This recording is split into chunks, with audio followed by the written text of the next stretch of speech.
Okay, so we're at Talk About IT here in Amsterdam. Our topic today was international outsourcing, and Chris Smit was one of the speakers. He shared some experience about cultural differences.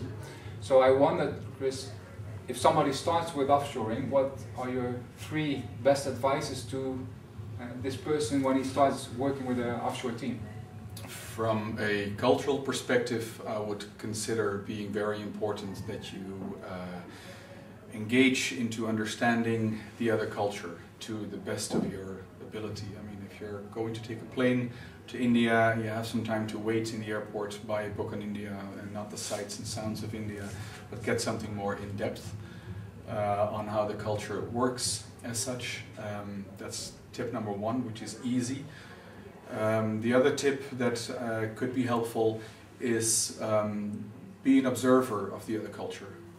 And I've not known any culture that is offended by asking why certain things happen the way they happen. Yeah. Because you show an active interest in the other culture. Yeah. So that would be the second tip. And the third tip, maybe particularly for Dutch people, is get a better understanding of how your own culture is.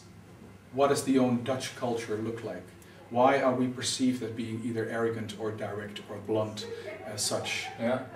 You will still fall in the trap of actually being too blunt and too arrogant and too talkative. But at least understand that you are like that. So maybe you can actually save yourself from falling 1 or 2 times when you're actually on your first or your second or your third or your 10th trip there. Yeah. So it sounds to me like you would advise somebody to go over there with a Untouchables book and stay there for half a year in India, reading this book and studying Indian culture, right? The Untouchables is a more particular book, okay. Which pertains more to the Dutch culture from an American standpoint.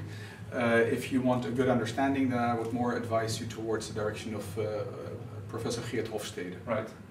He's written some excellent books, really practical about cultural differences, and that will help you a lot. Okay, so that's the book. Okay, thanks a lot. You're welcome.